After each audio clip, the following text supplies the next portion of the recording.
ए लहसुन प्याज अदरक या जल्दी आओ तेरे माई का बेटा लागी जल्दी आवा।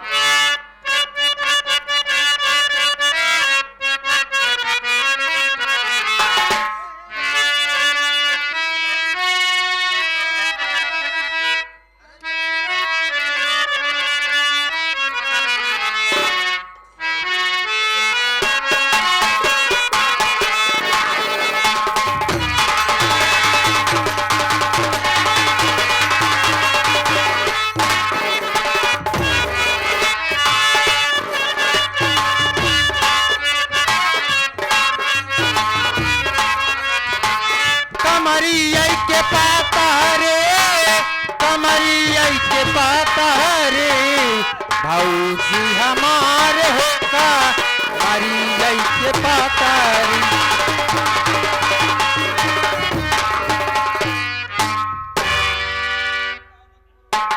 ए भाऊजी के हाथावा में सोहेला का गानावा।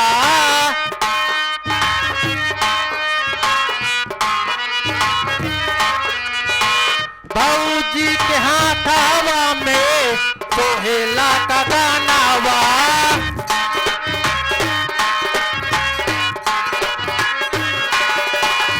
गले बीच हार सोहे सोनावा के सीचारी। गले बीच हार सोहे सोनावा के सीचारी। भाऊजी हमारे होता मारी आई के पातारी।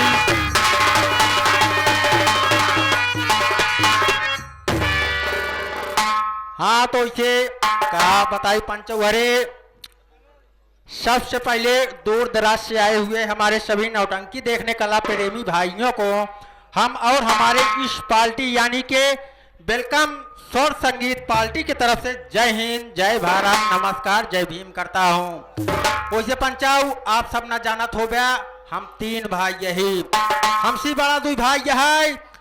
बाकन भैया हमार हमका घरे सहेज के गए है कि देख भैया हम ताई एक रोजगार इंसान ही चलता ही नौकरी है राई। अगर कतौ नौकरी मिल जाए तो का हम बुलाऊ। हमार भैया इतनी आधी रात की या बरसात में बुलाए है, चल के देखी थी क्या बात है, काहे बरे बुलाए से हम चलते अपने भैया से मिले।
कब है भोसड़ी वाले ये बताओ हमरे मुर्गी आवत रही।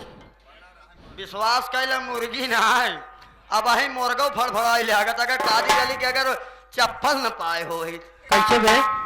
अगर चप्पल नहीं आज सुन हो तो आज पता ना तू कवन दुनिया में चला गया होते आप। बताओ कैसे दुनिया में चला जाए थे हम। पहले ही बताओ था, देखा था कटी मुर्गी ने बतकई ला गया सारे। पता तो मुर्गी उर्गी और काबे। ए भैया बे, हाँ हम ज्यादा मेहनत कर दे थी ना। अच्छा अच्छा। हाँ तो यही हाल हमार होता है। हम जानते लेकिन ये सब नहीं जानते, लेकिन तो बचा ही ले।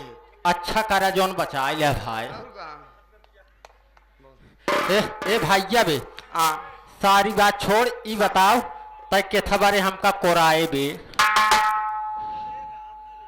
नहीं नहीं तो का कोराए नहीं, यही औते मान ऐसे अड़ाई गया सारे। नहीं अरे एका काजा केथा बिन गोहराया। हाँ हाँ भैया केथा बारे गोहचाड़े बे। का सारे के देखा जई बतिया बोला सब साला उल्टा बोलत बा। तो का गोहचारे ना, यही पानी में केंचा देखा था ना। हाँ ये केंचा देखा था, ये पन्नी अगर उठाई दे रहे। हाँ अगर ये पन्नी अगर उठाई देते हैं, इसे उतराई उठते तो नहीं। अबे एका कहा जाता कि केथा हमका गोहराया। हाँ हाँ भैया बे, कौनो भी आता है क्या बे? नहीं बियात ना यहाँ सब ठाठ ही यहाँ। अब कैसे बे? अबे कौनो बात बका। हाँ भैया कौनो बात है क्या बे? देखा भैया ऐसा ही तू अच्छी तरह से जानत है। हाँ हम अहू जानत है, तू जानत है, अपन बड़का भाई वो जानत बा हाँ कि भैया। हम तू तीनों जने बेरोजगार ठहरत रहे। हाँ नौकरी की तलाश में दर बदर की ठोकर खात रहे। ये तो बात सही है। अब जान दुख के दिन का सुख के दिन वापस आएगा। कैसे बे? आज बड़ा मेहनत करे ही, आज हम नौकरी लहाए है। कहाँ बे? दिखाओ बे जल्दी। है पता ना तू टिकबे कि न टिकबे, हमारी लागत 5 मिनट में खत्म हो जाए हैं। वो वक्त बताए पहले हमका दिखाओ तो। नौकरी करबे? हाँ पहला नंबर तो बड़का भाई को बुला ले, तब साथे साथे किया जाए। चल ठीक है, बुलाइए। बुला जा बड़का भैया,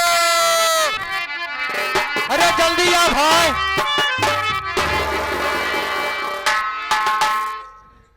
अरे भैया नमस्कार।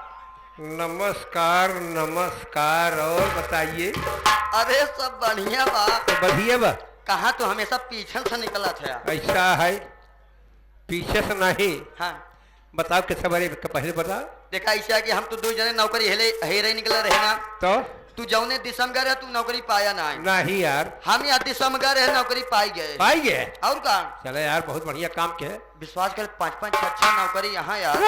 और का हम सोच रहे शरीर के हिसाब से 4 ठिनी के हम देख ली और एक ठिनी तू सबे देख लिया। ना ना बढ़िया, तो हर शरीर है वैसे बा। देखा था ना। हाँ, हाँ। अरे सब खाए पी शरीर यहाँ। खाए पिए खाए पी शरीर बॉडी हो की। एक काम करे, अब चलो जल्दी नौकरी तोका दिखाए ना, नौकरी गायब हो जाए, फिर दोबारा नौकरी मिले ना। चलो आवा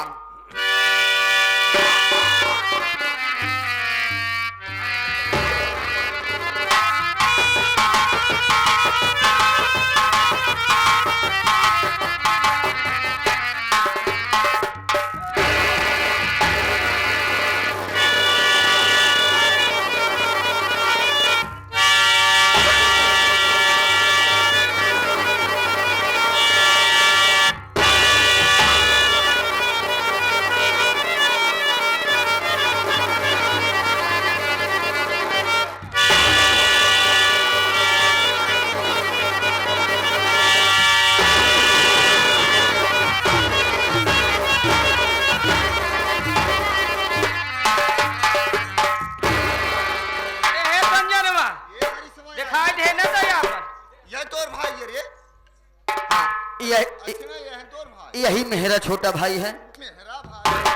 मेहरा के मेरा भाई है बे। अरे साले तू पिला हक हो यहाँ बे। कबे ये पहले बताओ। कबे पहले अपर सासू संभाल लेते थे। का भा बताओ। तोर सासू फूलत बे। साफ ऐसे देखत रहा भाई, जो करे के रहे कैले। ये ज्यादा दिन न चली है। चल ना पाए, टिके ना। कबे का भैया? हाँ, ये नौकरी वाली है सब। हाँ भैया। बगल हो जा। अस्सलाम वालेकुम। वालेकुम अस्सलाम। कैसे हो मेरे राजा? जैसे पर साल रहे उसी ही साल रही। बजा दो चाहते में धीरे से बाजा, तुम मुझे बहुत अच्छे लगते हो। आप लोग कौन हैं? हम लोग कौन हो? हम लोग को नहीं जानते हो? नहीं बता दूं? जी। हम लोग मास्टर कादिर अली नौटंकी की तवायफ हूँ, तवायफ। कहने का मतलब आप लोग मंडली मास्टर कादिर अली की पार्टी के आप लोग तवाए हैं। तवाए नहीं बुलवाए, एक एक पलरी माटर भागा उठी गयो। इसका मतलब रंडी। ओ हो। जी हाँ। अरे बाप रे बाप, तबे तो रंडिया है महाकतई बे यार।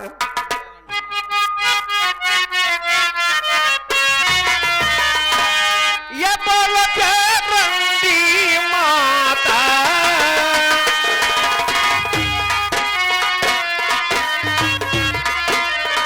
ये बोलो के रंडी माता,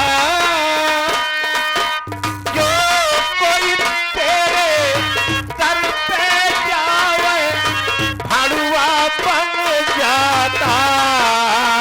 ये बोलो के रंडी माता। सुन रहे हो दीदी क्या सो रही हूँ, उसी लायक तुम दिखाई भी दे रहे हो। अगर तुम्हें तुम्हारी इच्छा है भाड़ुआ बनने की, तो बना। भारुआ भाड़ुआ बनना। के तक भरुआ बनबे भाड़ुआ। मोबिन भाई के ए जी, तुम तीनों भाइयों का काम तो बहुत अच्छा है, अच्छा है। बहुत अच्छा है।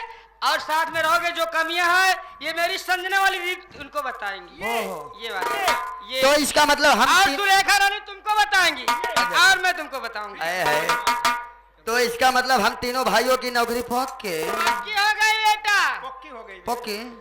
ध्यान से देना, 1-2 दिन ज्यादा मेहनत पड़ती है। इसी के साथ हम 5-6 बहन घर जा रहे हूँ। घरे जाती है। बारी बारी एक एक करके आऊंगी। केकरे बागी मिलबू? तोरे हुए बेटौनक बागी माऊ। हमरे बेटौनक बागी में। जी हाँ, चलो ठीक है, लेकिन आओ जरूर। मैं आऊंगी, वादा करती हूँ तो पूरा करूंगी, ठीक है? बिल्कुल, बिल्कुल। लेकिन कैसे जा रही हूँ? कैसे जाती है? हाँ हाँ।